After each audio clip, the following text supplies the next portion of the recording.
Doutora Deisiane, ela vai apresentar a palestra sobre farmacologia dos antibióticos. Ela é farmacêutica clínica e doutora em produtos naturais sintéticos e bioativos pela Universidade Federal da Paraíba. Atua como farmacêutica no CERFAR, fazendo acompanhamento de pacientes que utilizam medicamentos em virtude de doenças crônicas. Professora universitária de farmacologia e farmacoterapia, preceptora da residência multiprofissional em saúde e farmacêutica clínica hospitalar, possui ainda experiência em assistência farmacêutica em atenção básica à saúde. Bom, doutora Deisiane, eu quero dizer que a senhora é muito bem-vinda no nosso evento e quero passar nesse momento a palavra para a senhora. Tá, ok. Boa tarde, gente. Primeiramente, eu queria agradecer o convite, é uma honra estar aqui com vocês, tá certo? Tentar compartilhar, né, um pouquinho aí do meu conhecimento, né? A gente vai ser um evento realmente recheado, assim, de palestras excelentes. Eu dei uma olhada no cronograma de vocês, até conversei ontem com o doutor Osman, a gente alinhou algumas coisas, porque em seguida ele vai falar da aplicação clínica, né, da farmacologia, e aí eu tentei alinhar de uma forma que não ficasse repetitivo. E é um desafio, né? Meus alunos sabem que quando a gente fala de antibiótico terapia, a gente praticamente passa o semestre inteiro, né, fazendo discussões sobre cada classe química, né, de antibióticos, a aplicação, né, principalmente a gente faz a diferenciação, né, terapias para infecções relacionadas à comunidade, terapias direcionadas para assistência relacionada à saúde. Então, assim, eu tentei enxugar, terminei de fazer minha apresentação, aproveitei muita coisa que eu já tenho, e aí saí retirando, né, um ou outro antibiótico que eu não falei, porque realmente, assim, o tempo é curto, então eu vou tentar explanar para vocês os principais, vou falar das principais classes, né, vou citar o mecanismo de ação, não de uma forma muito aprofundada, mas para a gente saber como é que esse antibiótico age, e trazer os principais exemplos que a gente vê na prática clínica dentro de cada classe de antibióticos. Então, eu vou jogar um pouquinho da farmacologia geral, mas já trazendo, né, um contexto clínico, porque aí vocês se familiarizando, né, com esses antibióticos já fica mais fácil para as próximas palestras, né, quando já for algo direcionado para alguns tratamentos específicos, vocês já têm o conhecimento prévio sobre um determinado fármaco. Então, bora lá, pessoal. Bem, eu gosto muitas vezes, não gosto muitas vezes, na verdade, falar muito sobre conceito, né, mas só de uma maneira geral para a gente entender, principalmente quem aqui está, né, vendo antibióticos, né, pela primeira vez, né. Qual o conceito de antibiótico? Então, se a gente for analisar de forma técnica e científica, antibióticos, eles são substâncias de origem natural, ou seja, produzidas por micro-organismos. E foi assim que a gente descobriu os antibióticos, né? Através dos fungos, de alguns gêneros bacterianos, né? Algumas espécies de fungos e bactérias têm a capacidade, inclusive vegetais, de produzir algumas substâncias que conseguem inibir o crescimento de outros micro-organismos ou até induzir a morte desses micro-organismos. Então, foi através dessa observação que a gente descobriu, então, os antibióticos. Então, tecnicamente, antibiótico é uma substância, né, de origem natural, produzida por um ser vivo capaz de inibir o crescimento ou destruir bactérias ou outros micro-organismos.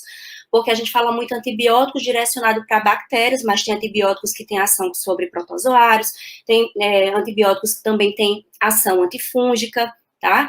Então, esse é o conceito técnico. Quimioterápico já seriam substâncias químicas que são obtidas sinteticamente em laboratório. Tá? A gente tem muitos exemplos de antibióticos hoje no mercado que foram sintetizados em laboratório, que são utilizados tanto para tratamento de doenças infecciosas, como também para neoplasias. Hoje, culturalmente, né, a gente meio que classifica assim: quimioterápico é tratamento para neoplasia, né, e antibiótico para tratamento de infecções bacterianas. Então, eu vou continuar usando o que didaticamente, posso dizer que até didaticamente é utilizado hoje, tá? Então, eu não vou falar quimioterápico, eu vou conceituar como antibiótico, né, independente se ele for de origem natural ou não, mas como medicamento, uma substância química que ele consegue combater uma infecção causada por bactérias. Então, o foco, né, da discussão de hoje vai ser sobre bactérias. A gente também tem outras substâncias que agem contra fungos, vírus, mas hoje o foco realmente vão ser as bactérias, tá certo? Então, quimioterápico é substância química sintética, seja para tratamento, né, como antineoplásico, infecção, tá, é quimioterápico. Então, a gente pode dizer que os antibióticos estão inseridos dentro dos quimioterápicos, certo? Bem, e aí um ponto importante, tá? A gente, quando fala antibiótico, às vezes a gente já tem uma noção, que a gente já ouviu falar, a gente próprio já usou, alguns aqui, né, que já tem experiência, né, clínica, que faz acompanhamento, né, já teve contato com o paciente que fez uso de antibiótico, a gente pensa, antibiótico ele serve para combater uma infecção. Mas é importante a gente entender que alguns antibióticos, eles podem ter ação bactericida e alguns podem ter efeito bacteriostático. Então, qual a diferença? Um efeito bacteriostático significa dizer que o antibiótico, numa determinada dose, numa determinada concentração, ele inibe o crescimento ou a reprodução da bactéria, né, e não causa uma morte imediata. Pode causar a morte, obviamente, com o prolongar do tratamento. Por isso que existe uma posologia adequada para cada tipo de medicamento. Então, seguindo essa posologia, inicialmente esse medicamento ele vai inibir crescimento, reprodução, e com o passar do tempo do uso, né, pode induzir a morte da bactéria. Já um efeito bactericida é um antibiótico que, utilizado em uma determinada dose, ele consegue induzir a morte, tá? Então, quase que de imediato. Não, quando eu digo quase imediata, dependendo do antibiótico, a gente precisa aí um prazo de 48 horas, 72 horas, então depende muito do antibiótico. A maioria dos antibióticos a gente usa em média aí, tem antibióticos que a gente faz uso em 3 dias, a 10 dias, 14 dias, depende, né? Depende da infecção, depende do agente infeccioso, mas o que eu quero dizer é isso, que alguns antibióticos eles vão ter efeito bactericida, uma vez iniciado o tratamento, o objetivo é já induzir a morte da bactéria. Outros, dependendo da dose, vai ter um efeito bacteriostático, vai diminuir crescimento, reprodução, né, e não vai causar uma morte imediata. Por isso a importância da gente seguir a posologia, tá? Por isso é importante sempre a gente recomendar aos pacientes, né, a fazer o uso correto dos antimicrobianos, seguindo os horários. Porque imagine um medicamento que ele só vai inibir inicialmente crescimento e reprodução, e de repente esse paciente esquece algumas doses ou suspende o tratamento. Então, obviamente, que a gente não vai ter um sucesso terapêutico, né? Isso também serve para antibióticos com efeito bactericida. Bom, para a gente poder também entender um pouco, tá, sobre antibiótico terapia, a gente precisa dar uma recapitulada rápida, tá, sobre a constituição da parede celular bacteriana. Lógico que eu não vou dar uma aula de microbiologia, não é nem o objetivo, mas para a gente entender o que é uma bactéria gram-positiva e uma bactéria gram-negativa. Porque na clínica a gente também usa muito esse termo, né? Muitas vezes a gente começa um tratamento empírico no paciente, e o que seria um tratamento empírico? É um tratamento baseado em sinais e sintomas, a gente sabe que o paciente tem evidências, tem sinais e sintomas de uma infecção. A gente não consegue, obviamente, só com sinais e sintomas, caracterizar qual é a bactéria, mas a gente pode iniciar, né, o médico ele pode iniciar uma prescrição e solicitar uma cultura e um teste que a gente chama de antibiograma, para a gente saber qual é a bactéria que está causando essa infecção, e o antibiograma para mostrar se essa espécie bacteriana ela vai ser sensível ou não aos antibióticos que são indicados para essa infecção. Bom, então, muitas vezes, o que é que acontece? Quando a gente solicita um antibiograma, né, existem algumas técnicas atualmente, tá, equipamentos automatizados que nos permitem um resultado rápido em 24 horas, 48 horas, mas infelizmente não é a realidade da maioria dos locais, da maioria dos hospitais, né? Muitas vezes, o resultado de um antibiograma, né, ele começa a sair em parciais, normalmente em torno de 3 dias, 72 horas, a gente começa a receber algumas parciais. E às vezes essa parcial só vem como resultado assim, uma bactéria gram-positiva e uma bactéria gram-negativa, tá? E aí o que seria, né? Essa nomenclatura, ela está relacionada com essa estrutura, tá? Da parede celular. O que é que acontece? As bactérias gram-positivas, elas são assim chamadas porque quando elas são coradas pela coloração de gram, que na verdade é um corante chamado violeta genciana, ela consegue adsorver, ela consegue manter a cor do reagente na parede. E normalmente essa cor é caracterizada, como a gente está vendo aqui abaixo, com uma cor realmente violeta. Já uma bactéria gram-negativa, quando ela é corada, ou seja, quando a gente... Como é que é corada, né? Normalmente a gente semeia, a gente pega uma colônia, transfere para uma lâmina, e aí faz... Existe toda uma técnica, que também não é objetivo hoje para mim, tá?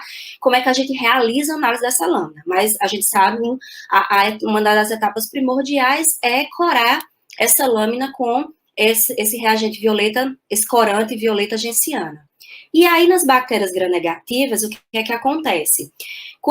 Quando faz essa coloração, a bactéria gram-negativa, a sua parede, ela não consegue manter a coloração de gram. Normalmente, quando a gente analisa a lâmina, ela fica com uma cor mais rosada. Então, por que a gram-positiva consegue manter a cor intensa do corante e a gram-negativa não? Por causa da constituição da parede. Se a gente analisar aqui a parede das bactérias gram-positivas, ela tem uma espessa camada que a gente chama de camada mureína, que na verdade são os peptidicanos, tá? Então a gente estuda isso desde o ensino médio, né? Então nas bactérias gram-positivas a gente tem uma espessa camada de mureína, que nada mais é do que os peptídeos glicanos. Já nas bactérias gram-negativas, a gente já tem uma camada bem menor, menos espessa, como eu estou sinalizando aqui com o mouse, de mureína. Mas o que é que difere as bactérias gram-negativas? Ela tem uma membrana externa, uma membrana que a gente não encontra nas gram-positivas. Então, provavelmente não. Na verdade, o que é que acontece? Essa espessa camada de mureína, ela é responsável por aderir, então, esse reagente. Então, por isso que quando a gente vai avaliar uma lâmina, a gente consegue identificar se a bactéria é gram-positiva ou gram-negativa. Outro ponto importante é que essa complexidade das bactérias gram-negativas, pessoal, ela reflete também na antibiótico terapia, tá? Digamos assim, é um pouco mais difícil, tá? E um pouco mais complexo a gente tratar uma infecção por gram negativo do que por gram positivo. Por quê? Essa membrana externa, ela confere uma permeabilidade seletiva. Então, essa membrana, ela é seletiva a diversos tipos de substâncias, inclusive aos antibióticos. Então, nem todo tipo de antibiótico vai conseguir atravessar essa membrana externa da bactéria gram-negativa, tá? A gente vai ver que a característica hidrofílica ou lipofílica, ela vai facilitar ou ajudar em algumas situações, dependendo se a bactéria for gram-positiva ou gram-negativa. Mas, de uma maneira geral, tá? É mais difícil o antibiótico chegar no alvo terapêutico. Que alvo? A gente vai ver que o alvo pode ser uma enzima dentro da bactéria, o alvo pode ser o ribossomo, o alvo pode ser o DNA bacteriano. Então, para o antibiótico conseguir chegar nesse alvo no meio intracelular, ele precisa atravessar essa barreira, essa membrana externa. E isso muitas vezes confere uma dificuldade, um maior grau de dificuldade do antibiótico, então, chegar até esse meio intracelular. Ok? Então, só uma explanação rápida, só para a gente recapitular que existe essa diferença, né?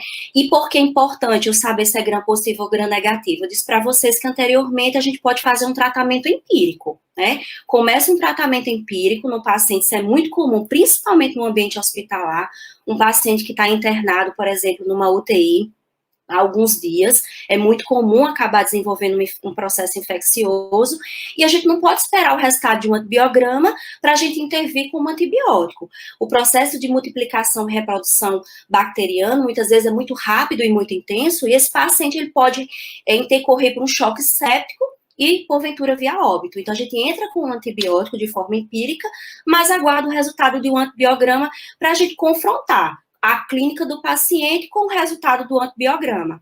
Então, se eu sei que nas parciais, logo no início, no segundo, terceiro dia de tratamento, eu recebo uma parcial dizendo que é uma bactéria gram-positiva, eu vou refletir qual foi o medicamento que eu prescrevi como tratamento empírico para esse paciente. Dá cobertura para gram-positivo? Dá cobertura para gram-positivo que eu prescrevi. Então, tá ótimo. Então, vamos continuar na antibiótico terapia e aguardar o resultado, né, concreto do antibiograma e acompanhar a clínica do paciente. Obviamente que a clínica ela é soberana. Às vezes a gente recebe um resultado de antibiograma dizendo que o antibiótico que eu prescrevi, que você prescreveu, a bactéria não é mais sensível, mas clinicamente o paciente está evoluindo super bem. Então, sempre a gente tem que levar em consideração a clínica, né, do paciente. Então, saber se é gram-positivo, suspeitar ou saber se é gram-positivo ou gram-negativo, isso já dá um direcionamento, né, o que é melhor prescrever naquele momento.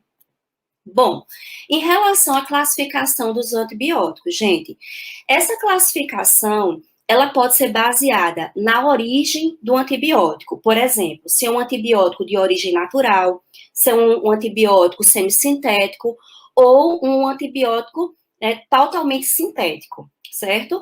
Assim, na prática clínica, para a prescrição, a gente não fica parando para pensar, meu Deus, esse medicamento é de origem natural, semissintético, mas enfim, só para vocês terem ideia.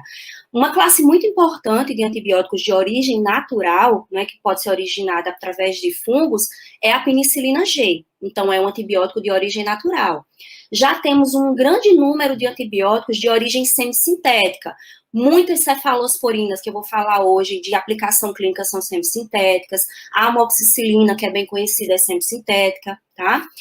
De origem totalmente sintética, a gente tem o clorofenicol, fosfomicina, que é um medicamento bem atual hoje para tratamento de cistite, que eu acredito que vocês vão ver essa abordagem também para o tratamento da cistite. Mas, enfim, outra classificação que a gente pode levar em consideração é o espectro de ação. O que quer dizer o espectro de ação? Quer dizer o seguinte, é a capacidade que o antibiótico tem, né, de induzir morte ou impedir o crescimento ou a reprodução bacteriana, tá, em diversos micro-organismos. Ou seja, quanto maior o espectro de ação, significa dizer que esse antibiótico ele tem a capacidade, né, de efeito bactericida ou bacteriostático numa população maior de bactérias. Então, a gente vai ver hoje que tem antibióticos que têm um amplo espectro, consegue atingir várias bactérias gram-positivas e várias bactérias gram-negativas, tá? Já tem antibióticos que têm um espectro de ação restrito. Aí, muitas vezes, os alunos me perguntam, então, é melhor prescrever um antibiótico de amplo espectro? Nem sempre, tá? Nem sempre significa dizer que o de amplo espectro é o melhor. Tudo vai depender do quê? Do foco da infecção, do agente causador dessa infecção, tá? Da característica do mecanismo de ação do antibiótico. Então, eu sempre gosto de pedir para os meus alunos raciocinarem de uma maneira. Se eu tenho um paciente, tem suspeita de infecção, ok, vamos pensar, qual é o foco suspeito? É foco pulmonar? É foco urinário? É pele? Então, quando eu determino o possível foco, o que é que eu tenho que pensar em seguida? Quais são os agentes etiológicos? Quais são as principais bactérias que causam infecção nesse foco? Se for foco pulmonar, geralmente é pneumococo. Se for foco urinário, geralmente é E. coli, tá? Se for pele, aí pode ser streptococcus, pode ser estafilococcus. Então, se eu sei mais ou menos o perfil, se eu suspeito qual é o principal agente etiológico, aí o que é que eu vou pensar em seguida? Quais são os antibióticos que eu tenho disponível, né, que pode chegar nesse foco, que tem uma característica farmacocinética que permita que o antibiótico chegue nesse foco em alta concentração, porque também se não chegar em concentrações efetivas, a gente não vai ter sucesso terapêutico, que ele chegue nesse local da infecção e ele tenha, e a bactéria, ela consiga ser sensível a esse antibiótico. Então, sempre esse raciocínio que a gente tem que ter, tá? Então, o espectro de ação reflete o quanto, né, qual o grau de ação sobre diferentes micro-organismos que esse antibiótico ele pode atingir. Mas uma classificação química que eu gosto muito de utilizar em farmacologia é a classificação química, que é uma classificação que é baseada na estrutura química dos antibióticos. Obviamente que hoje a gente não vai, e nem nas minhas aulas eu me aprofundo em estrutura química, esse não é o objetivo. Mas se eles têm semelhança química, muitas vezes esses antibióticos eles vão ter o quê? Um espectro de ação muito semelhante, algumas vezes não idênticos, a gente vai ver isso hoje, mas tem um espectro de ação muito semelhante e tem o mesmo mecanismo de ação. Então, os antibióticos, normalmente, quando eles são classificados baseado nessa classificação química, a gente leva em consideração que cada classe química dessa vai ter o mesmo mecanismo de ação. E aqui tem um resumo de algumas dessas classes químicas que a gente vai discutir hoje. Então, são muitos antibióticos? São, né?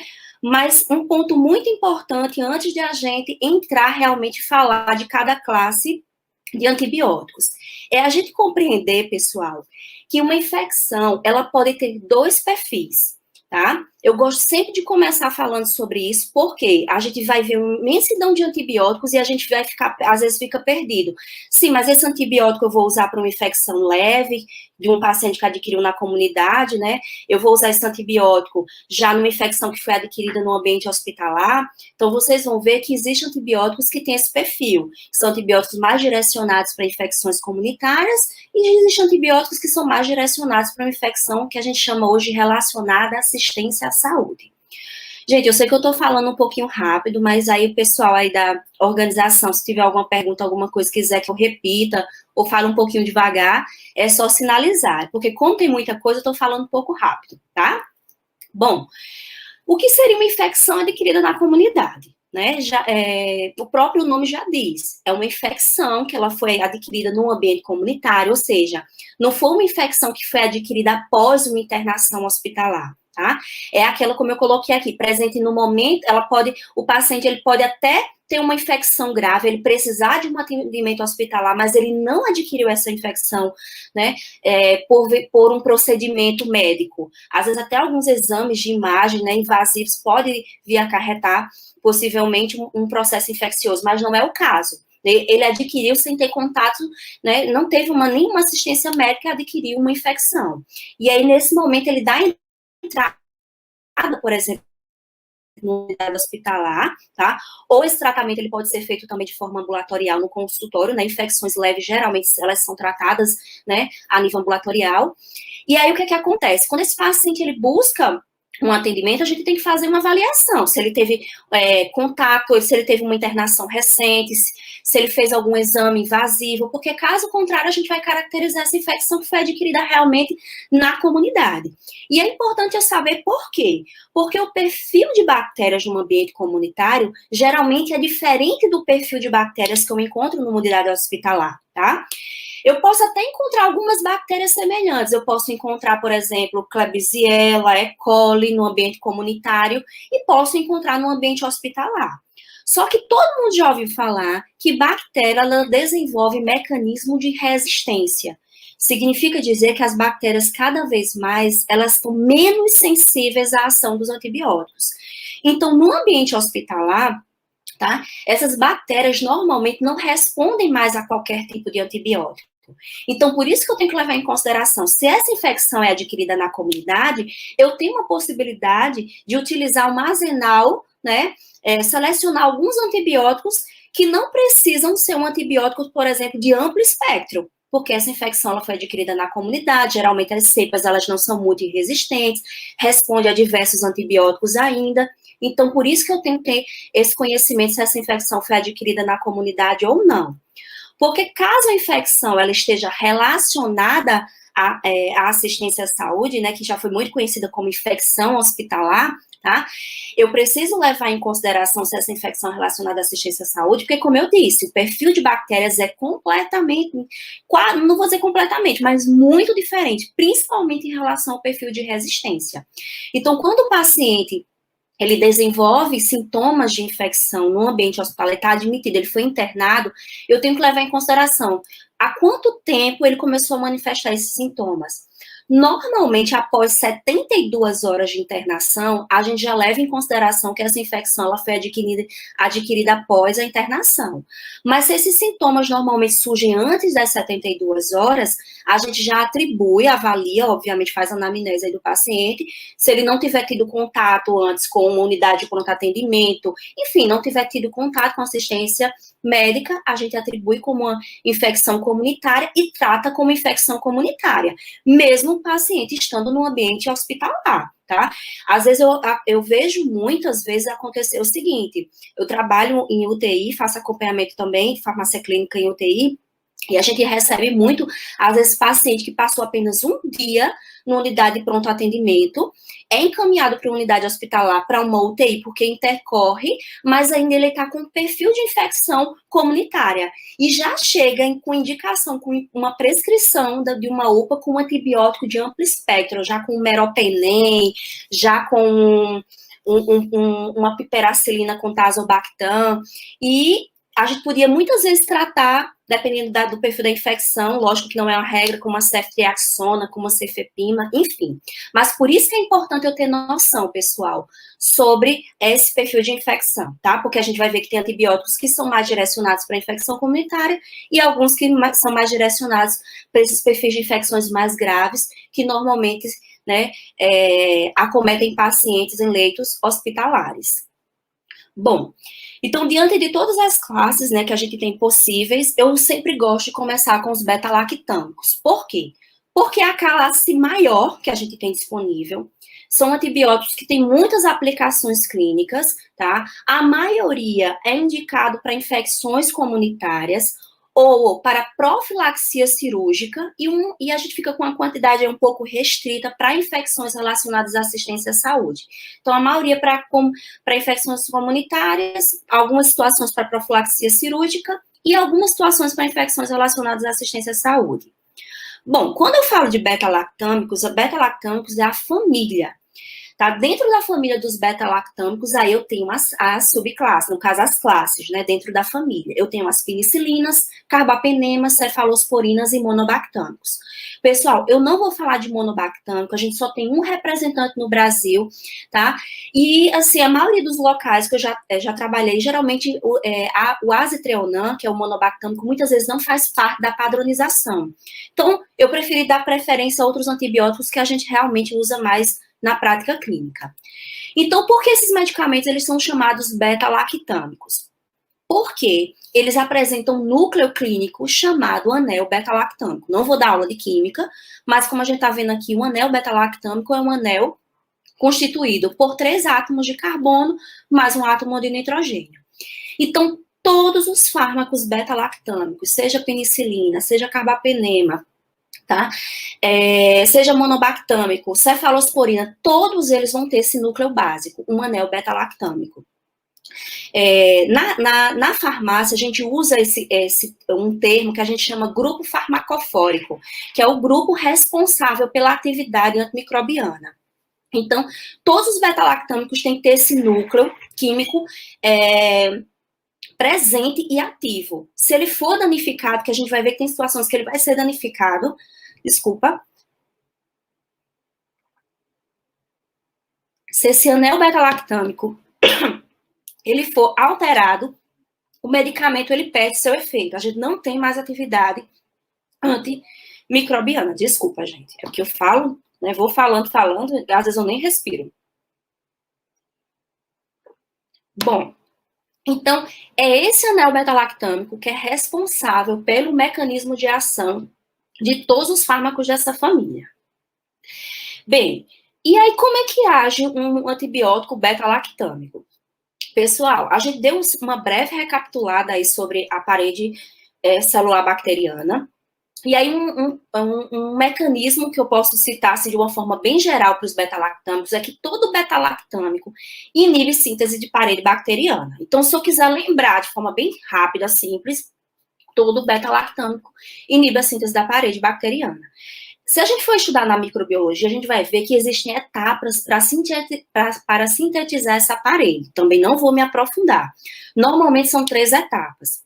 Primeiro começa a síntese dos monômeros de mureína, depois vem a polimerização desses monômeros em polipeptídeos glicanos, e aí, à medida que esses polipeptídeos glicanos vão sendo formados, eles precisam ser ligados através de ligações que a gente chama de ligações cruzadas. Então, se não houver essa ligação cruzada, não tem como efetivamente, né, sintetizar, finalizar o processo, né, de formação da parede bacteriana.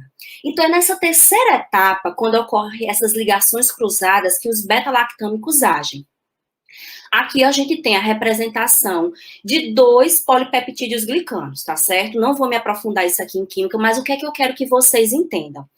Essas ligações cruzadas que acontecem entre 2 polipeptídeos glicanos, elas só ocorrem se existir uma enzima chamada transpeptidase. As bactérias, elas produzem diversos tipos de transpeptidases. Então, essas transpeptidases, elas fazem a ligação entre a porção terminal de um peptídeo glicano com o outro, realizando, então, a reação que a gente chama de transpeptidação. Então, é assim que é finalizado a síntese da parede celular bacteriana. Mas, nesse contexto, aonde é que entra os beta-lactâmicos? Olha só, gente. o que é que os beta-lactâmicos fazem? Eles se ligam à enzima transpeptidase e formam um complexo com essa enzima. Se complexando com a enzima transpeptidase, o que é que a enzima não vai, o que é que vai acontecer? A enzima ela não vai conseguir mais realizar a ligação cruzada. Então aqui eu tenho a representação da enzima e aqui a representação de um complexo de uma penicilina com a enzima transpeptidase. Então esse complexo impede a ligação cruzada, consequentemente impede a formação da parede celular bacteriana. Então todo beta-lactâmico vai agir dessa forma. Só que eu queria dizer só mais um detalhe. Essas transpeptidases, elas foram descobertas quando pesquisadores estavam descobrindo o mecanismo de ação das penicilinas. E aí, o que é que acontece? Eles intitularam essas transpeptidases como PBPs, proteínas ligadoras de penicilina. Então, como eu disse, as bactérias produzem várias proteínas ligadoras de penicilina. Mas não significa dizer que só as penicilinas podem se ligar a elas, tá certo, gente? Vou até passar aqui o slide. Todos os beta-lactâmicos conseguem se ligar a essas proteínas ligadoras de penicilinas, que são as PBPs. Então, didaticamente, essas transpeptidases foram chamadas assim porque esse mecanismo de ação foi descoberto quando estava se testando o uso das penicilinas. Mas cefalosporinas se ligam, tá? As PBPs, carbapenemas se ligam às PBPs, penicilinas do mesmo jeito, tá? Então, consequentemente, como impede a formação celular, normalmente a bactéria ela entra em lise e morte celular. Ok? Então, todos os beta-lactâmicos agem dessa forma. Bem, então vamos começar a falar das penicilinas. Eu disse para vocês que a gente tem 4 classes, né? Dentro da família dos beta-lactâmicos. As penicilinas são as pioneiras dentro desse grupo. A gente tem as penicilinas que são consideradas naturais e a gente tem as penicilinas semissintéticas. Vamos começar com as penicilinas naturais. Gente, entre as penicilinas naturais, a gente tem 2 tipos. A gente tem a penicilina G, que é exclusivamente utilizada por via parenteral, e a gente tem a penicilina V, que é exclusivamente utilizada por via oral. Hoje a penicilina V, que é a penicilina oral, né, ela tem ela é muito restrita na clínica. Praticamente hoje ela é indicada como uma segunda linha na terapia, tá, da febre reumática, na profilaxia da febre reumática, porque ela nem é a primeira escolha, porque a primeira escolha ainda é a penicilina G. Se existir uma contraindicação para uso, alguma impossibilidade de usar a penicilina G, que é injetável, pensa-se usar uma penicilina V oral. Então, praticamente é para febre reumática hoje. Por quê? Porque ela é pouco absorvida no trato gastrointestinal. Hoje a gente vai ver que tem a amoxicilina. A amoxicilina é um antibiótico dentro do grupo das penicilinas que é muito bem absorvida, não interage com alimentos, é muito bom, inclusive, ser utilizado em pediatria, porque tem crianças que têm muita dificuldade de ingerir antibióticos, porque realmente tem um sabor amargo, e aí, às vezes, facilita a gente fazer uma pequena mistura com determinados alimentos, mas não é todo antibiótico, tá, gente, que a gente pode misturar com alimentos. Eu estou dando um exemplo da amoxicilina. E aí, a amoxicilina, às vezes a gente tem um retardo na absorção, mas não compromete a absorção realmente. A absorção acontece, às vezes, de uma forma um pouco mais lenta, mas ela acontece e o medicamento se torna efetivo. Então, quando prescrever uma penicilina e uma amoxicilina, é muito melhor prescrever uma amoxicilina, tá? Bom, e aí as penicilinas naturais, né, que são as penicilinas G. Nós temos 3 tipos de penicilina G. Temos a penicilina G cristalina, a procaína e a benzatina. Então, vou tentar rapidamente falar qual é a diferença. Todas as 3 são penicilina G. Eu já adianto para vocês que as 3 têm o mesmo espectro de ação, tá? Elas conseguem atingir o mesmo tipo de espécie bacteriana. Mas as características farmacocinéticas das penicilinas G fazem com que muitas vezes a gente indique a penicilina G cristalina numa determinada situação e não indique uma penicilina G benzatina, por exemplo, tá? Mas aí eu vou explicar. Penicilina G cristalina, ela pode ser administrada tanto por via endovenosa como por via intramuscular, mas predominantemente ela é usada por via normalmente endovenosa. Ela é uma penicilina G que se distribui amplamente pelo organismo, tá? Tem uma alta taxa de perfusão nos tecidos, inclusive é a única penicilina G que atravessa a barreira hematocefálica, tá? Por isso que ela pode ser indicada para o tratamento da neurosífilis, diferente das outras penicilinas G, benzatina e procaína, que a gente não indica porque elas não atravessam a barreira hematocefálica. Mas é uma penicilina G, essa penicilina G cristalina, pessoal, ela tem uma meia-vida muito curta. Em 30 a 40 minutos a gente já começa a excretar, eliminar essa penicilina, tá? E é por isso que quando ela é indicada a seu uso, a posologia dela é um pouco mais complexa. Normalmente a gente precisa fazer uma administração a cada 6 horas, diferente das outras penicilinas, tá? Então, essa é a principal característica. Já a penicilina G-procaína, o que significa procaína? Procaína é uma substância vasoconstrictora. Então, a penicilina G-procaína, ela só é administrada por via intramuscular. Então, quando ela é aplicada no músculo, gente, por causa desse efeito vasoconstrictor da procaína, isso retarda o processo de absorção. O que significa? A passagem da penicilina, né, do músculo para a corrente sanguínea. Então, isso acontece de forma mais lenta. Então, isso faz com que a penicilina G-procaína ela seja liberada mais lentamente, mas, em compensação, a concentração dela no plasma, ela permanece por mais tempo. Então, dependendo da dose, a penicilina G-procaína ela tem um período de ação que pode durar em torno de 24 horas. Já a penicilina G-benzatina, ela já é considerada uma penicilina de depósito, porque essa molécula benzatina, ela se complexa com a molécula da penicilina G e não permite que a penicilina ela seja rapidamente absorvida. Então, ela é liberada ainda mais lentamente do que a penicilina G-procaína e, dependendo da dose, ela pode ter um tempo de ação de em torno de 30 dias. Por isso que ela é uma das opções mais, né, na verdade, não mais preferida, é a opção que a gente escolhe para o tratamento da profilaxia da febre reumática. Então, geralmente, o paciente tem febre reumática, ele tem que fazer aplicações a cada 21 dias de uma penicilina G, e essa penicilina escolhida é a penicilina G-benzatina. Bom, como eu disse para vocês, essas penicilinas elas têm o mesmo espectro de ação, mas em virtude dessas características farmacocinéticas, a gente acaba indicando, por exemplo, a penicilina G para casos de neurosífilis, sífilis congênita, meningite meningocócica, porque ela tem espectro de ação para esse perfil de bactéria, tá? E consegue atravessar a barreira hematocefálica. A penicilina G-procaína e benzatina consegue, né, ela pode ser indicada para o tratamento da sífilis, sim, mas já é uma sífilis no caso da penicilina G-benzatina, tá? Que é a escolhida. A procaína a gente também não indica não é a primeira escolha para tratamento da sífilis. Então, uma sífilis primária, secundária, terciária, a gente já indica a penicilina G-benzatina, tá? Mas aí para uma neurosífilis já seria uma penicilina cristalina que atravessa a barreira hematocefálica. Então, praticamente o mesmo espectro de ação, mas a característica farmacocinética acaba definindo para cada situação que essa penicilina G pode, então, ser indicada. Bom, então, de uma maneira geral, sempre gosto de resumir. Qual o espectro de ação das penicilinas naturais hoje? Para estreptococcus, de uma maneira geral, com exceção para o pneumococo, a gente precisa de doses muito altas de penicilina G para tratar uma pneumonia causada por pneumococo. Então, por isso, hoje, os protocolos não indicam mais, né, penicilinas naturais para tratamento de pneumonia. Mas as outras espécies de estreptococcus piógenes, por exemplo, têm indicação. Treponema, né, que é o agente causador da sífilis, Neisseria, gonorreia, clostídeos, né, bactérias do gênero Clostridium também têm sensibilidade para as penicilinas naturais. Bem, penicilinas anti-estafilocóxica. Como o próprio nome já diz, é uma penicilina que ela tem um espectro de ação restrito para estafilococcus. Né? E por que a indústria farmacêutica se interessou e lançou no mercado uma penicilina que praticamente só combate infecção por estafilococcus? Porque, infelizmente, com o passar dos anos, com o uso das penicilinas G, o que é que aconteceu? Bactérias, né, especialmente os estafilococos, desenvolveram mecanismos de resistência.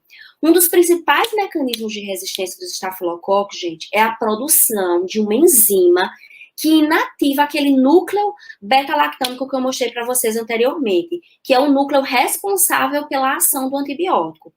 Então, existem vários tipos de enzimas que as bactérias podem produzir. Um tipo delas são chamadas de beta-lactamase. Então, a enzima beta-lactamase é uma enzima que inativa os antibióticos beta-lactâmicos, tá? E aí existe porque a gente precisaria, na verdade, de uma aula sobre resistência, né, bacteriana. Mas aí eu estou tentando falar algumas coisas para ver quem não tem nenhum conhecimento ainda sobre resistência. Essas enzimas beta-lactamases, que são produzidas pelas bactérias, também têm nomes. Um desses nomes são penicilinases.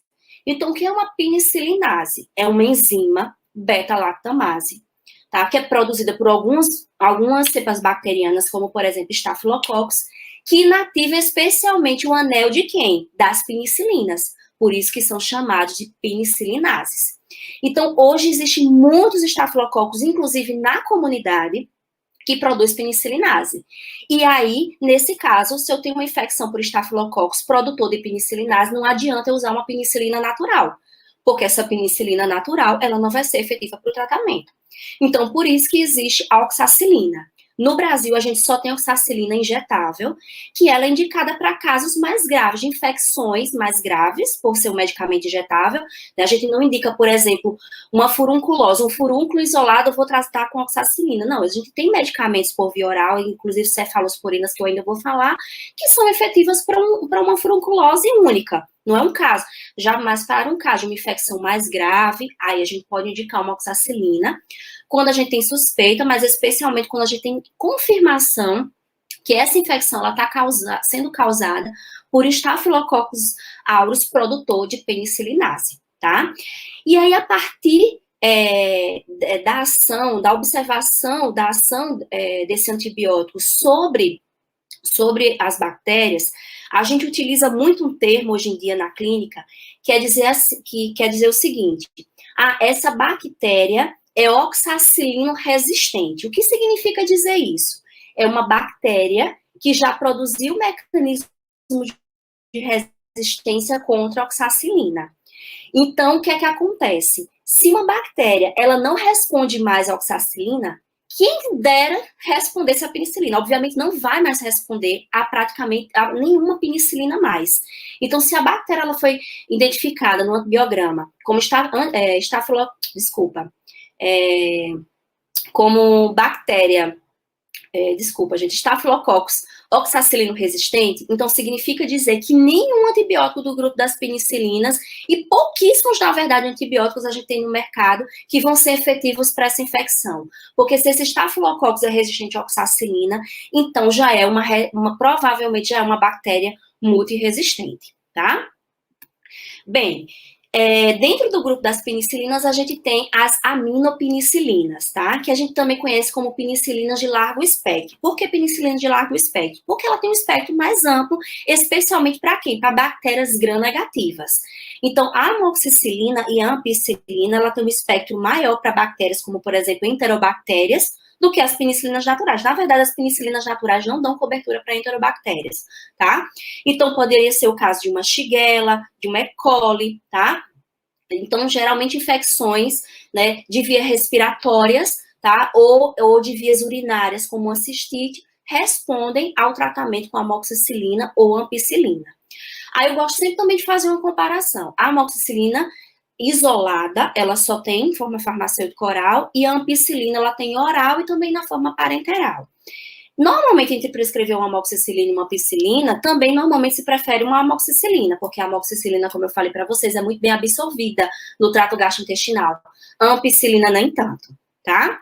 Então, de uma maneira geral, aqui eu tentei só resumir, tá? As aminopenicilinas, elas são indicadas de uma maneira geral para infecções respiratórias, para infecções como uma cistite, uma infecção urinária mais leve, né, como uma cistite, uma pielonefrite, nem tanto, algumas infecções de pele, porém, muitas cepas bacterianas já desenvolveram mecanismo de resistência, e vocês vão ver que muitas vezes a prescrição hoje de amoxicilina é associar ela, é prescrever ela de uma forma associada com um inibidor de beta-lactamase, mas calma que eu ainda vou falar, tá?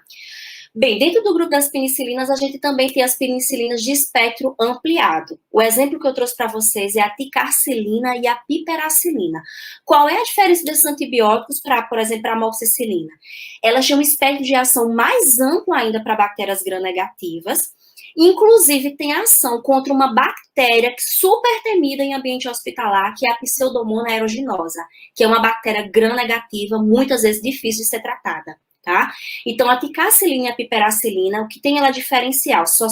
Elas só são injetáveis, tá? E elas têm um espectro de ação maior para gram-negativo, inclusive dá cobertura para pseudomonas aeruginosa, mas o perfil dela para gram-positivo não é melhor do que as penicilinas naturais. Ela não tem uma melhora em relação para bactérias gram-positivas. O foco dela é para gram-negativo. É tanto que quando ela é prescrita geralmente pensando em bactéria gram-negativa, tá?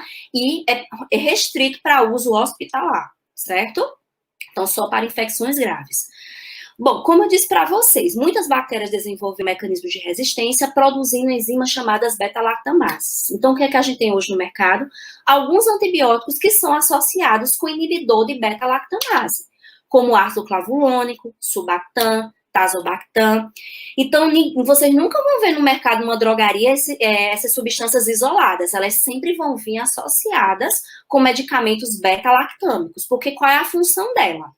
Já que a bactéria, ela não consegue, na verdade, a bactéria ela não é mais sensível. Por quê? Porque ela produz beta-lactamase. Então, quando eu prescrevo para o meu paciente uma amoxicilina com clavulonato, o que é que vai acontecer? O clavulonato, ele tem uma ação bacteriana muito pequena. Se a gente fosse prescrever de forma isolada, a gente não ia combater nunca a infecção. Mas qual é o papel dele? Inibir a beta-lactamase. Inibindo a beta-lactamase, a amoxicilina, então, consegue exercer o seu efeito, que é o quê? Inibir a síntese da parede bacteriana, tá? Então, nesse caso, os inibidores de beta-lactamase, eles surgiram para quê? Para a gente conseguir retomar o espectro de ação de muitos antibióticos que a gente foi perdendo ao longo do tempo por causa dos mecanismos de resistência. Mas também também a gente não deve levar em consideração, se é uma amoxicilina com clavulonato, nenhuma bactéria é resistente. Isso não existe. Existe bactéria que já é resistente à amoxicilina com clavulonato, e principalmente em ambiente hospitalar. Em ambiente comunitário, não, né? Muitas infecções a gente consegue combater com a amoxicilina com clavulonato, porque o perfil das bactérias na comunidade ainda não é um perfil de multiresistência, tá? Então, aqui eu coloquei alguns exemplos. A gente tem a ampicilina com Subactam, a amoxicilina com clavulonato. E dentro das penicilinas, o que a gente tem de maior potencial contra bactérias gram-negativas, gente, é a piperacilina com Tazobactam. Muito utilizado em ambiente hospitalar. É um antibiótico muito utilizado em UTI, né, pacientes com focos infecciosos pulmonares. É muito comum um paciente entubado acabar desenvolvendo um PAV, né, que é uma pneumonia associada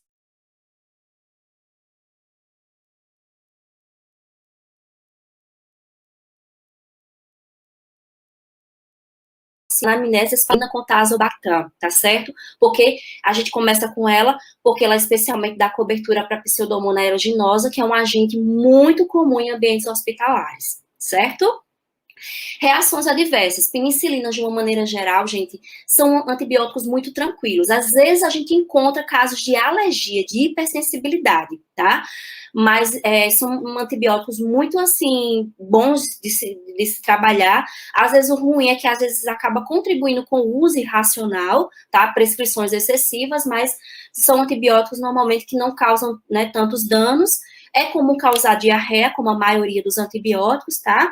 E só um ponto, assim, importante para a ticarcilina, que, assim, quando a gente compara ticarcilina e piperacilina, os hospitais hoje, pelo menos os que eu trabalho, geralmente só adotam mais hoje a piperacilina. A ticarcilina, ela pode causar hemorragia, tá? É muito raro, mas ela pode causar sangramento e toxicidade neurológica, diferente dos outros medicamentos dentro desse grupo das penicilinas. Deixa eu falar agora rapidinho da cefalosporina. Cefalosporina é o beta-lactâmico também, então tem o mesmo mecanismo de ação. Qual é a diferença de uma cefalosporina para uma penicilina? São mais resistentes à ação das enzimas beta-lactamases. Então, muitas vezes, algumas infecções que eu não consigo, por estafilococos, que eu não consigo tratar com uma penicilina, eu consigo tratar com uma cefalosporina. Por quê? Porque elas são mais resistentes à ação dessas beta-lactamases. E uma característica também muito importante das cefalosporinas é que ela tem uma alta concentração nas vias urinárias, mas não só nas vias urinárias, tá, gente? Em diversos tecidos, mas eu estou focando isso porque as cefalosporinas de primeira geração, inclusive, podem ser indicadas para tratamento de uma cistite. Bom, essas cefalosporinas, elas são classificadas em gerações. Nós, hoje em dia, temos 5 gerações de cefalosporinas. As cefalosporinas de primeira geração, pessoal, a gente pode encontrar algumas formas farmacêuticas para uso exclusivamente por via oral, como a cefalexina ou a cefadroxila, e a gente tem cefalosporina de primeira geração exclusivamente para uso parenteral. De uma maneira geral, as cefalosporinas para uso oral, elas são mais indicadas para infecções comunitárias, tá? Infecções leves, principalmente para bactérias gram-positivas, como cocos, streptococcus, estafilococcus. Já as cefalosporinas de primeira geração parenteral, assim como as de primeira e segunda geração, cefalosporinas de primeira e segunda geração injetáveis, geralmente elas são utilizadas para profilaxia cirúrgica. Então, se utiliza muito em profilaxia cirúrgica. O que quer dizer isso? O paciente ele vai ser submetido a uma cirurgia, tá? E durante o procedimento cirúrgico, normalmente 24 horas ou 48 horas, ou dependendo, até 72 horas após o procedimento cirúrgico, esse paciente ele vai se manter fazendo uso de antibiótico como profilaxia, para evitar que a ferida operatória se infecte naquele ambiente hospitalar. Então, geralmente, cefalosporinas de primeira e segunda geração, algumas de terceira geração também são indicadas para profilaxia cirúrgica, certo? Então, aqui eu coloquei um resumo, de uma maneira geral, para infecções por estafilococcus e streptococcus. Então, a gente pode pensar em infecções de pele, a gente pode pensar em infecções respiratórias do trato respiratório superior, a gente pode pensar também em uma cistite, como indicação de uso dessas cefalosporinas, tá? De segunda geração, eu acabei falando um pouco, né? A gente também tem cefalosporina para uso oral e também parenteral, e aí é o mesmo contexto das cefalosporinas de primeira geração. Essas de segunda geração, elas até têm um espectro um pouquinho maior para gram-negativo, mas é praticamente muito semelhante, tá, gente? E a injetável também é indicada para profilaxia cirúrgica. Então, aqui eu fiz um resumo também. Eu só estou passando assim rápido, porque como vocês vão ter muitas palestras direcionadas para essas infecções, então por isso que eu não de primeira e segunda geração. Cefalosporina de terceira geração, a gente só tem medicamento injetável. A gente não tem forma farmacêutica disponível por via oral. E qual é a outra característica? A cefalosporina de terceira geração, ela já tem um espectro maior para gram-negativo. Inclusive, uma delas, que é a ceftazidima, tem ação contra a Pseudomonas aeruginosa, que é aquela bactéria gram-negativa, muito comum em ambiente hospitalar. Ceftriaxona e ceftazidima não tem cobertura para Pseudomonas aeruginosa, tá? Mas tem cobertura para algumas enterobactérias. Então, no caso, ceftriaxona, gente, acaba sendo uma cefalosporina terceira geração muito utilizada por causa de sua característica farmacocinética. Ela tem um período de meia-vida longo, tá? E muitas vezes o paciente só precisa usar de 1 a 2 doses diárias, diferente das outras cefalosporinas que a gente precisa de uma posologia mais complexa. Ceftazidima dá cobertura para Pseudomonas? Dá, mas tem cepa de Pseudomonas que não responde mais a ceftazidima, tá? E aí, recentemente, a Anvisa, então, liberou a comercialização no Brasil da ceftazidima associada com o inibidor de beta-lactamase, que é o avibactam. No hospital que eu trabalho ainda não faz parte da padronização. Porque, infelizmente, esses antibióticos, gente, que estão associados com inibidores de beta-lactamase são muito onerosos, são caros. Então, infelizmente, nem todo ambiente hospitalar, nem toda unidade hospitalar consegue adquirir medicamentos, né, de alto custo. Bom, e aí as indicações, né, uma diferença que eu queria pontuar é que essa cefalosporina de terceira geração, como ceftriaxona, ela consegue atravessar a barreira hematocefálica, diferente das cefalosporinas de primeira e de segunda geração. Então, por isso que aqui eu destaquei e coloquei, ó, a meningite, tá? Ceftriaxona ou ceftazidima também pode ser indicado para profilaxia cirúrgica. Cefalosporina de quarta geração, a gente só tem no Brasil até o momento a cefepima. Qual é a característica dela? Ela tem tudo que há de melhor nas cefalosporinas, né, de primeira, segunda e terceira geração, e mantém o espectro contra a Pseudomonas aeruginosa. Então, é um antibiótico que dá um pouco de cobertura para gram-positivo, mas normalmente ela só é prescrita com o intuito de dar cobertura para gram-negativo, pensando especialmente em Pseudomonas aeruginosa. Então, é um medicamento de uso exclusivo hospitalar, e a gente normalmente prescreve, apesar de ter atividade contra estafilococcus, mas não tem atividade contra estafilococcus que é resistente à oxacilina, tá? Então, por isso que a indicação dela maior é para gram-negativo. Cefalosporina de quinta geração. O primeiro representante é a ceftarolina. Ceftarolina, gente, já é diferente. A gente às vezes vai pensando, se é uma cefalosporina de segunda, terceira, quarta e quinta geração, o espectro para gram negativo só vai aumentando.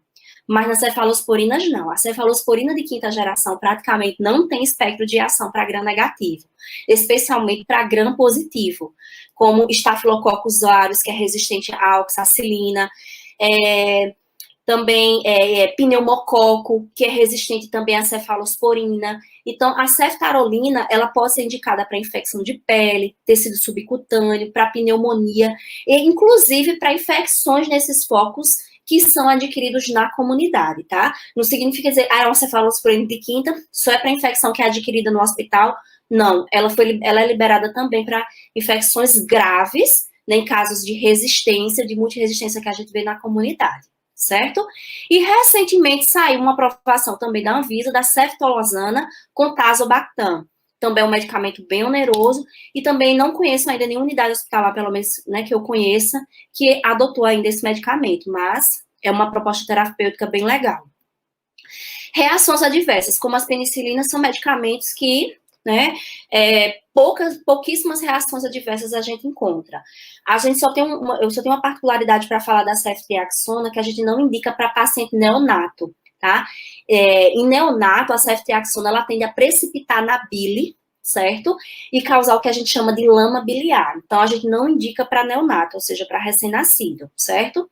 E a gente tem que ter um pouquinho de cuidado com a cefepima e também com as cefalosporinas de terceira geração, com paciente idoso, paciente que já tem distúrbio neurológico, que às vezes é comum causar neurotoxicidade, que é caracterizada como alguns quadros de alucinações. Inclusive, semana passada, eu tive a experiência de ter contato com um idoso que fez uso de ceftriaxona e teve um quadro de neurotoxicidade.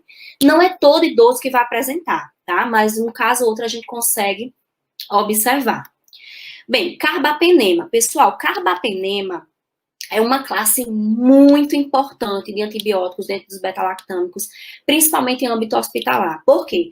Porque carbapenema, ele tem mais estabilidade contra as beta-lactamases do que as cefalosporinas, tá? Se a gente não conseguir tratar com carbapenema, não adianta eu voltar para uma cefalosporina ou para uma penicilina. Porque os carbapenemas são antibióticos com alta potência contra gram-negativa, inclusive contra pseudomonas aeruginosas e outras enterobactérias, e são mais resistentes à ação das beta-lactamases, tá? O primeiro exemplo que eu trouxe para vocês aqui é o imipinem. O imipinem hoje, tá, ele é comercializado junto com uma substância chamada cilastatina. Eu sempre gosto de explicar. Por quê? O imipinem, quando ele chega até as vias urinárias, existe uma enzima chamada dehidropeptidase que metaboliza o imipinem. Então, esse metabolismo gera metabólitos que são altamente nefrotóxicos. Podem, inclusive, causar necrose no túbulo contorcido proximal. Já existiu casos de necrose no túbulo contorcido proximal. Então, o que é que a indústria farmacêutica fez? Adicionou o imipinem com a cilastatina. E o que é que a cilastatina faz? Ela não tem ação antimicrobiana. Ela simplesmente inibe a dehidropeptidase lá no sistema renal. E aí, consequentemente, o imipinem, ele não é metabolizado, então seu efeito nefrotóxico foi minimizado, certo? O imipinem hoje, gente, ele é um antibiótico com mais amplo espectro que a gente tem. Ele dá cobertura para cocos gram-positivos, enterobactérias, para bactérias, inclusive, anaeróbias, tá? E pseudomonas aeruginosa. Mas eu sempre falo para os meus alunos, geralmente a gente nunca vai prescrever um imipinem pensando numa bactéria gram-positiva. Por quê? Porque eu tenho outros antibióticos que são tão efetivos quanto para bactérias gram-positivas e que têm um espectro de ação direcionado. Então, eu não vou queimar o antibiótico, se usa muito isso na clínica, queimar o antibiótico com o imipinem indicando uma infecção por gram-positiva. A gente só indica o imipinem para bactérias gram-negativas, tá? Então, para infecções graves que estão relacionadas à assistência à saúde, certo? E aí, o outro fármaco carbapenema é o meropenem. Qual é a diferença do meropenem e imipinem? Meropenem não é metabolizado no sistema renal, não tem aquele problema do imipinem. Ele tem uma potência maior contra a pseudomonas aeruginosa, tá? Então, por isso que muitas vezes no ambiente hospitalar, ele é mais prescrito do que o imipnem. Inclusive, ele em monoterapia, gente, ele se mostra muito eficaz em casos de sepse, infecções pulmonares, infecções urinárias graves, ou seja, todas as infecções que adquiridas em um ambiente hospitalar, o meropenem normalmente responde muito bem, quando a cepa tem sensibilidade, porque a gente também encontra cepas multiresistentes, tá? Então, o meropenem, muitas vezes, é muito mais prescrito que o do imipnem. Quando a gente tem uma confirmação de uma pseudomonas aeruginosa, geralmente é indicado associar o imipnem com outros fármacos que dão cobertura para a pseudomonas aeruginosa. Já o meropenem é muito comum se usar em monoterapia. Bem, então aqui é um resumo dos fármacos beta-lactâmicos, tá certo? Vou falar um pouquinho das quinolonas. Gente, eu vou atrasar um pouquinho, me perdoe, mas não tem como falar de farmacologia dos antibióticos, né, sem falar das principais classes. Vejam só, quinolonas, quando a gente pensa em quinolona, muitas pessoas, quando pensam em quinolona, que já pensam logo em infecção urinária. Realmente, as quinolonas são uma classe de medicamentos muito indicada para tratamento de infecções urinárias, como cistite, alguns casos pielonefrite, mas não há só essa indicação, tá? Vamos entender primeiro o mecanismo de ação. De uma maneira geral, as quinolonas, elas são inibidores da DNA girase. Então, esse é o mecanismo primário, tá? Das bactérias gram-negativas. Então, quando um paciente usa uma quinolona e essa infecção é por gram-negativa, essa quinolona está agindo como? Inibindo a DNA girase. Mas o que se descobriu com o passar do tempo? Algumas bactérias gram-positivas, como estafilococcus e pneumococcus, que também são sensíveis às quinolonas, tá? O mecanismo de ação primário, nesse caso, desses antibióticos em relação a essas cepas bacterianas, na verdade, é um pouco não é diferente, na verdade, existe um mecanismo adicional. Se observou que nessas bactérias, as quinolonas, tá? Elas não só inibem a DNA girase, mas o mecanismo de ação primário é inibir a topoisomerase 4. Então, para as bactérias gram-positivas, normalmente eles têm dois mecanismos de ação, inibir a topoisomerase 4 e a DNA girase. Tá? Então, significa dizer, de uma maneira geral, que esses antibióticos têm espectro para bactérias gram-positivas e para gram-negativos, apesar que, na grande maioria das vezes, eles também são prescritos mais pensando em bactérias gram-negativas, mas existem situações específicas para gram-positivo que eu vou relatar para vocês. Essas quinolonas, elas são classificadas em gerações, assim como as cefalosporinas, porém as de primeira geração entrou em desuso, não existe mais no mercado. A gente tem as cefalosporinas de segunda, terceira e quarta geração. Como cefalosporina de segunda geração, eu trouxe o norfloxacino. Norfloxacino, gente, a farmacocinética desse medicamento é muito restrita para alguns tecidos, como, por exemplo, vias urinárias, age bem na mucosa do trato gastrointestinal, mas tem uma baixa concentração no plasma sanguíneo. Então, isso restringe o uso da norfloxacina apenas para tratamento de cistite, de uma prostatite ou de uma infecção do trato gastrointestinal, por causa dessa característica farmacocinética de ter uma ação especialmente no trato geniturinário ou no trato gastrointestinal. A gente só tem norfloxacino comprimido, então só utilizado por via oral, e a indicação dele é muito restrita para essas situações. Já o ciprofloxacino, não. Tem um perfil farmacocinético, um perfil de distribuição bem melhor, né, atinge uma concentração plasmática maior, também atinge, né, o trato urinário, ou seja, vários focos, inclusive pulmonar, e tem uma ação contra a pseudomonas aeruginosa, gente, bem significativa. Dentro de todas as quinolonas, o ciprofloxacino é aquele que melhor tem potência contra a pseudomonas aeruginosa. E tem uma ação muito pequena contra streptococcus, e tem uma ação ainda contra estafilococcus, tá? Então, de uma maneira geral, cipro pode ser indicado para infecções do trato geniturinário, infecções respiratórias, infecções do trato urinário, tá? Uma segunda linha de tratamento, né, para gonorreia, tá? Inclusive, ele é um medicamento que pode ser utilizado para infecções comunitárias, mas também no âmbito hospitalar, por causa dessa cobertura que ele pode dar contra a pseudomonas aeruginosa. Já as quinolonas de terceira e quarta geração, pessoal, eu trouxe como exemplo aqui, ó, de terceira geração, levofloxacino, e quarta geração, o moxifloxacino. Então, de terceira tem o levofloxacino e o gemifloxacino, quarta geração, o moxifloxacino.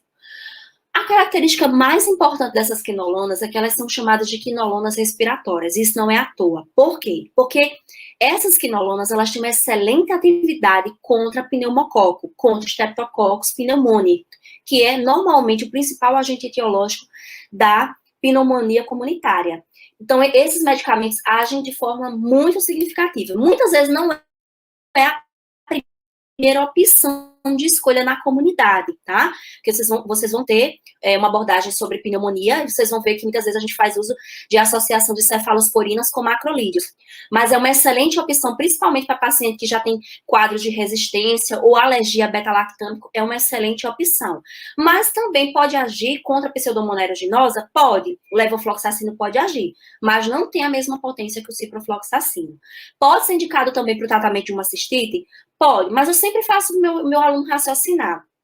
Se eu tenho outros antibióticos, né, que normalmente dão cobertura para um tratamento de uma cistite causada por uma E. coli, para que eu vou usar uma quinolona respiratória para um tratamento de uma cistite? Então, às vezes, eu sempre oriento a gente resguardar as quinolonas respiratórias para alguns casos específicos. Não usar sempre para todas as infecções do trato geniturinário, trato gastrointestinal, porque eles são excelentes opções também para infecções respiratórias. Bom, causa reação adversa? Causa. Normalmente pode ter uma agitação, uma sonolência. Eu só destaco um pouco o ciprofloxacino, tá, gente? O ciprofloxacino, a gente sabe que ele é um antagonista parcial dos receptores GABA, que são receptores que estão envolvidos com respostas inibitórias. Então, se eu inibo, olha como é contraditório, mas se eu inibo uma resposta inibitória, eu estou estimulando o sistema nervoso central. Então, eu estou exacerbando uma resposta, né, excitatória. Então, isso pode acabar desencadeando convulsões para pacientes neurológicos e, às vezes, acontece também com pacientes idosos. Então, a gente tem que ter um pouquinho aí de cuidado com as quinolonas, principalmente ciprofloxacino com paciente idoso. Pode ter ação bloqueadora neuromuscular, então a gente tem que ter um pouquinho de cuidado aí com pacientes com miastenia graves, tá? Podem prolongar o intervalo QT, então a gente só tem que ter um pouquinho aí de cuidado com pacientes cardiopatas, especialmente. E aqui eu coloquei uma interrogação. Causa erupção nas cartilagens? Porque o que é que acontece? Quinolona a gente geralmente não indica para paciente pediátrico. Porque existiram algum tempo atrás alguns estudos que mostravam que ele podia comprometer a cartilagem, crescimento. Aí existem algumas pesquisas que já mostram que não é bem assim, mas enfim, normalmente se evita usar quinolonas na pediatria e também durante a gestação, certo? Macrolídeos, vou falar rapidamente porque vocês vão ter uma aula também sobre macrolídeos, tá? Macrolídeos são medicamentos especialmente utilizados em infecções comunitárias que bloqueiam a síntese proteica como? Se ligando à subunidade 50S ribossomal. O primeiro antibiótico desse grupo, gente, foi a eritromicina. Eritromicina é, assim, uma característica muito importante da eritromicina é que ela pode ser uma substituta da penicilina G em várias situações. Por quê? A eritromicina, ela tem um espectro de ação muito semelhante à penicilina G, contra, especialmente, streptococcus. Então, tem situações que não é viável usar a penicilina G, né, por algum motivo, processo alérgico, por exemplo, ou a gente não pode utilizar porque o paciente não aceita medicamento por via parenteral, a gente pode substituir em muitas situações pela eritromicina. Claritromicina, qual é a diferença? Ela tem um espectro de ação um pouco mais amplo para a bactéria gram-negativa do que a eritromicina, e ela especialmente também tem um espectro de ação para bactérias atípicas que normalmente causam infecções pulmonares. Então, ela é mais indicada para um tratamento de uma pneumonia comunitária causada por bactérias atípicas do que uma eritromicina. Já a azitromicina, tá, é um medicamento que tem uma característica farmacocinética que permite uma alta taxa de perfusão nos tecidos. Inclusive, normalmente a gente só precisa de uma administração diária, a posologia é bem mais simples com a azitromicina. E ela também tem uma ação, tem uma potência maior contra bactérias atípicas em relação à claritromicina. Por isso que ela é muito utilizada, né, em casos de pneumonia comunitária. Apesar que eu sempre estou falando para os meus alunos esse ano, que eu não sei como é que vai mudar esse perfil de ação da azitromicina em virtude da pandemia que a gente está vivendo, né? A azitromicina, principalmente no início da pandemia, ela foi usada, né, principalmente de forma indiscriminada, sem prescrição médica, e isso, consequentemente, contribuiu para os mecanismos de resistência. Mas, por enquanto, né, a gente não tem nenhuma atualização, a azitromicina ainda é uma boa indicação para tratamento de pneumonia comunitária. Então, aqui eu só coloquei um resumo de algumas infecções que ela pode ser indicada, mas vocês vão ter uma aula sobre isso. Os aminoglicosídeos. Gente, aminoglicosídeo é uma classe de antibiótico muito utilizada em ambiente hospitalar. Então, bota na cabeça, aminoglicosídeo é indicado para infecções que são normalmente relacionadas à assistência à saúde. E, normalmente, ela só é indicada para bactérias gram-negativas. Vocês podem pensar, professora, a senhora está falando tanto em bactéria gram-negativa, porque, geralmente, pessoal, o perfil de bactérias em ambiente hospitalar, na grande maioria das vezes, prevalece as bactérias gram-negativas. Não estou dizendo que ambiente hospitalar não tem bactéria gram-positiva. Tem, tá? É comum, principalmente infecções de pele, a gente ter infecções por gram-positivo em ambiente hospitalar. Mas, prevalentemente, a gente tem bactérias gram-negativas. Então, como é que os aminoglicosídeos agem?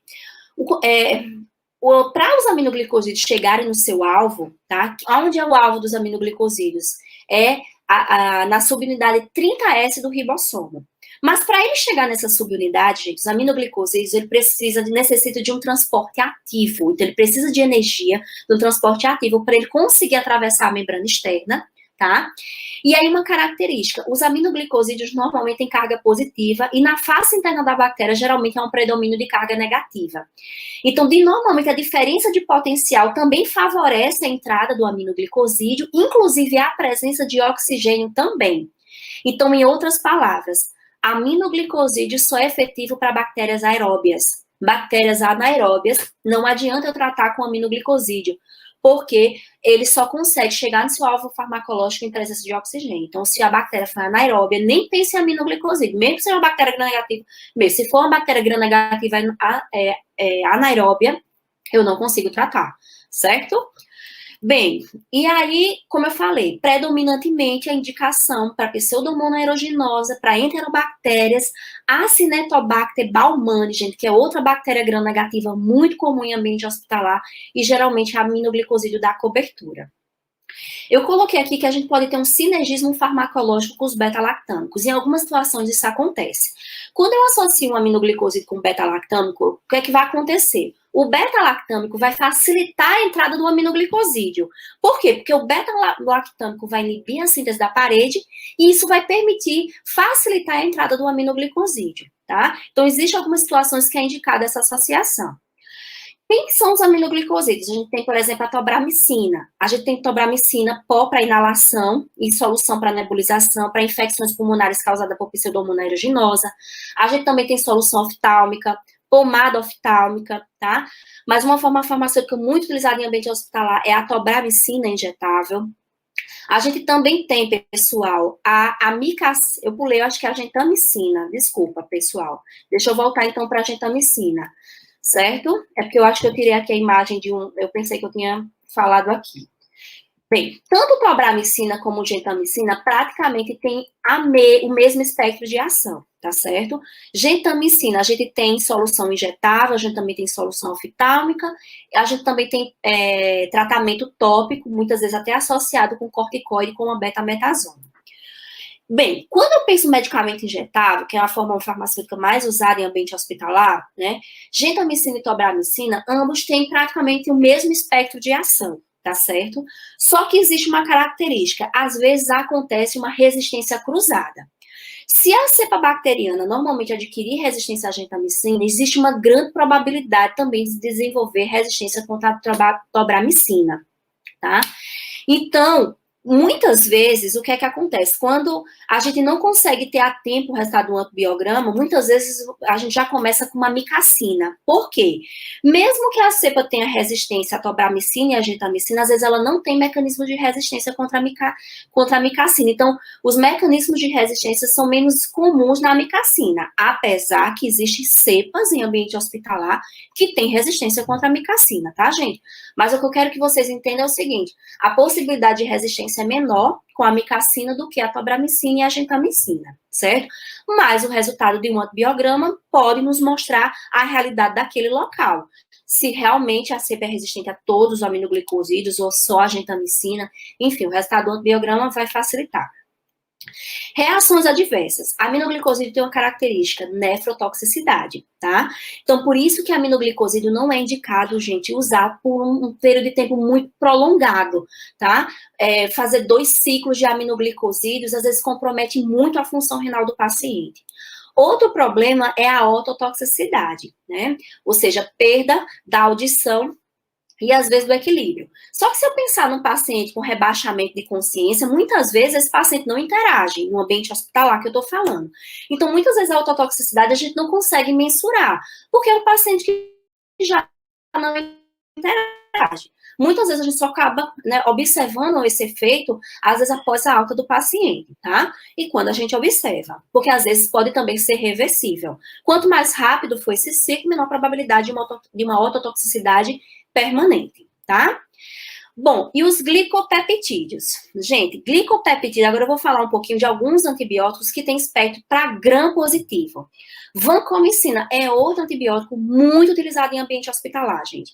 O mecanismo de ação dele é inibir também a síntese da parede bacteriana. Ah, mas age do mesmo jeito que os beta-lactâmicos? Não, ele já age de uma maneira diferente. Ele vai numa sequência específica de aminoácidos lá no peptídeo glicano e também acaba impedindo a síntese da parede bacteriana, certo?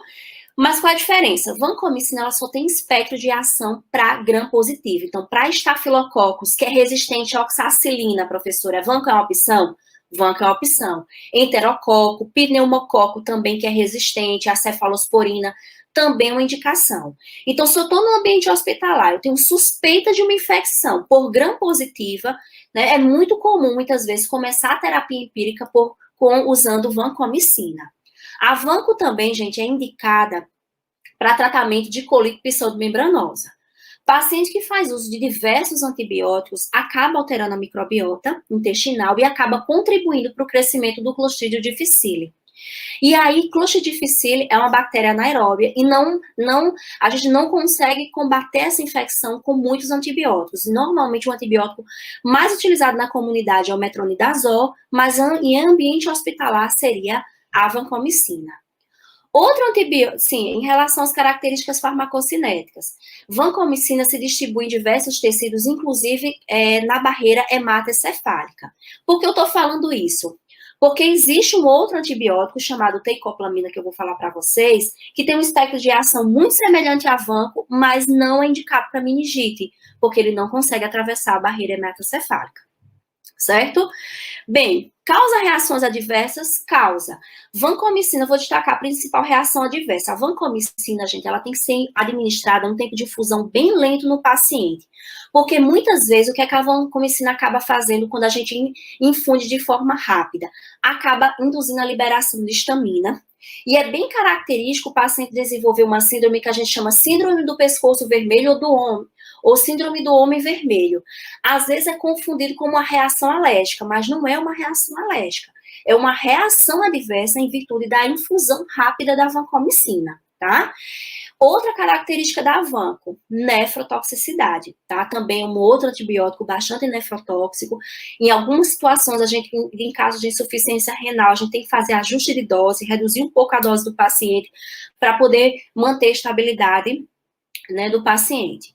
E outra reação é a ototoxicidade. Outro antibiótico, como eu falei para vocês, é a teicoplamina. Teicoplamina tem o mesmo espectro de ação da vanco, só é para gram positivo. A vantagem da teico, gente, é que ela causa as mesmas reações adversas da vanco, só que são reações um pouco mais brandas, tá certo? Essa é a vantagem dela, mas ela não atinge o líquor. Então, para caso de meningite, ela já não é indicada, certo? Então, tem as mesmas indicações da vanco, só que não é indicado para meningite, certo? Efeitos colaterais. Tem os mesmos efeitos da vanco, só que mais brandos, tá?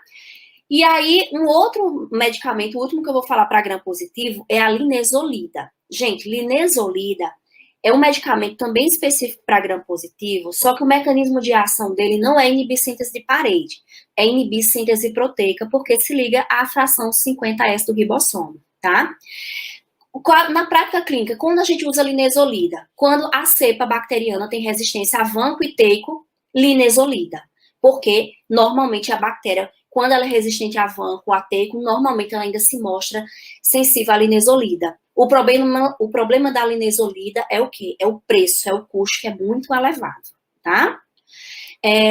Algumas características, linezolida com a vantagem, atravessa o líquor, então pode ser uma indicação para infecções, né, por cocos gram-positivos. Causa algumas reações adversas, às vezes a gente observa uma descoloração da língua, mas o que é mais importante é uma interação que acontece na linezolida com fármacos inibidores da MAO, que normalmente são medicamentos utilizados como antidepressivo.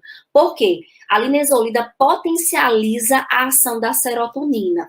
Alguns fármacos antidepressivos aumentam o tempo de ação da serotonina, e a linezolida ainda mais. E aí acaba causando uma síndrome que a gente chama síndrome serotoninérgica no paciente. Ele tem taquicardia, tremor, agitação, então a gente precisa realmente avaliar, né, se esse paciente faz uso ou não de um antidepressivo. E o ideal é não extrapolar também a terapia com a linezolida. Muitas vezes, quando esse paciente faz uso por mais de 30 dias, tem chances de uma mielossupressão, uma neurite periférica ou uma neurite óptica, então é bom que o tratamento não seja realmente prolongado por mais de 30 dias. E para finalizar, gente, as polimixinas. Polimixinas são antibióticos que têm ação restrita para gram-negativo, e a gente quase que considera como a última possibilidade terapêutica quando o paciente ele adquire uma infecção no âmbito hospitalar.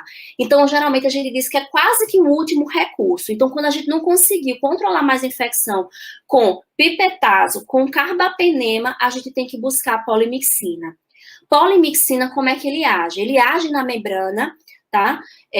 Na membrana externa das bactérias, mas o que é que eles fazem? Eles tentam se ligar aos peptídeos glicanos e acaba deslocando o cálcio e o magnésio. O cálcio e o magnésio é muito importante para a estabilidade da parede bacteriana. E isso acaba fragilizando a parede e aí a bactéria ela entra em lise. Tá? Esse é o principal mecanismo de ação. Polimixina, principalmente, ela tem muita ação, principalmente em bactérias que têm uma alta concentração lipídica, como Pseudomonas aeruginosa, tá? Então, polimixina, ela tem uma excelente ação contra Pseudomonas aeruginosas e demais outras enterobactérias. Quais são as polimixinas que a gente tem disponível hoje? Polimixina B e a gente tem a colistina, tá? Ambas têm o mesmo espectro de ação, como eu botei aqui, ó. Pseudomonas, Acinetobacter, Baumannii e enterobactérias, certo? A polimixina B, ela tanto tem preparação parenteral como também para tratamento tópico. Não atravessa a barreira hematocefálica e ela é para uso exclusivamente em pacientes que têm, normalmente, infecção relacionada à assistência à saúde com bactéria, no mínimo, multiresistente, ou multiresistente ou extensamente resistente, tá, gente? Como eu falei, é praticamente já o último recurso que a gente faz uso, certo? Causa nefrotoxicidade e neurotoxicidade, certo? Isso são das principais efeitos como reações adversas. E a colistina tem o mesmo espectro de ação da polimixina B. A vantagem dela é que ela causa esse efeito nefrotóxico e neurotóxico um pouco mais brando, mas em compensação, como ela é eliminada exclusivamente por via renal, tá? Paciente que tem insuficiência renal, que é muito comum em UTI, tá? A gente precisa fazer ajuste posológico. Tá certo? Então, me perdoem, né, por esse super atraso, mas é porque eu tentei ao máximo, né, explanar a maioria dos antibióticos para que vocês não ficassem sem vê-los e ser mais fácil o entendimento nas próximas palestras, tá, gente? Me perdoem. Não, professora, a senhora não precisa ser perdoada, foi tudo ótimo, a gente agradece a senhora pela palestra, foi ótima, foi brilhante.